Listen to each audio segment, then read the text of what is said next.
Hey everyone, it's December 17th, and that means that if today's your birthday, you share with serial killer Raymond Martinez Fernandez, one of the Lonely Hearts killers who murdered perhaps as many as 17 victims in the 1940s alongside Martha Beck, and that is him right over there. Fernandez was born in Hawaii in 1914, the son of Spanish immigrants.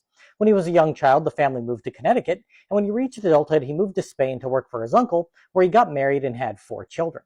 He abandoned his family and joined the British military during World War II, serving as an intelligence officer.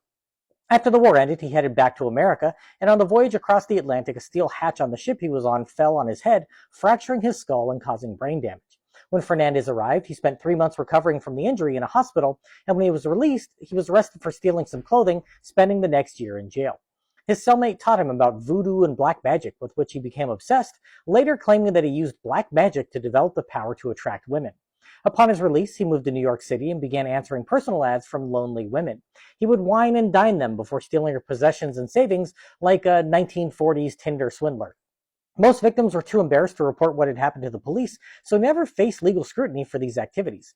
He even took one victim on a trip to Spain where he introduced her to his wife and children who he had abandoned years earlier. The woman died under suspicious circumstances, and he used a forged will to gain control of her estate. In 1947, he was back in the U.S. and answered an ad placed by Martha Beck, who was a single mother of 2 small children born out of wedlock. After he visited her in Florida, she followed him to New York and quickly became an accomplice in his efforts to steal from more lonely women. Beck would pose as a sister, though she was in fact his lover, and when he would consummate his relationships with his victims, she would become enraged with jealousy. They moved beyond just stealing from women to killing them, murdering 3 victims in 1949. The first occurred when Beck walked in on Fernandez in bed with his latest target, and she smashed the woman's head in with a hammer, followed by Fernandez strangling the woman to ensure she was dead.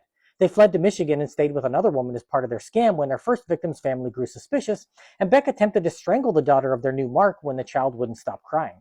Fearful that the woman would notice bruises around the girl's neck, Fernandez shot the mother dead before Beck drowned the infant in a bucket of water. Neighbors were suspicious and called the police when they hadn't seen the mother and child in a few days, and the murderous pair were apprehended. Fernandez confessed to 17 murders, thinking that doing so would keep him in Michigan where there was no death penalty. But they were extradited to New York and convicted of 3 murders and sentenced to death. In March of 1951, they were both executed by electric chair. Their last words were professions of love for one another, with Fernandez saying, "I want to shout it out, I love Martha," and Beck saying, "My story is a love story." As if his life wasn't tragic enough, Fernandez was portrayed by Jared Leto in the 2006 film Lonely Hearts.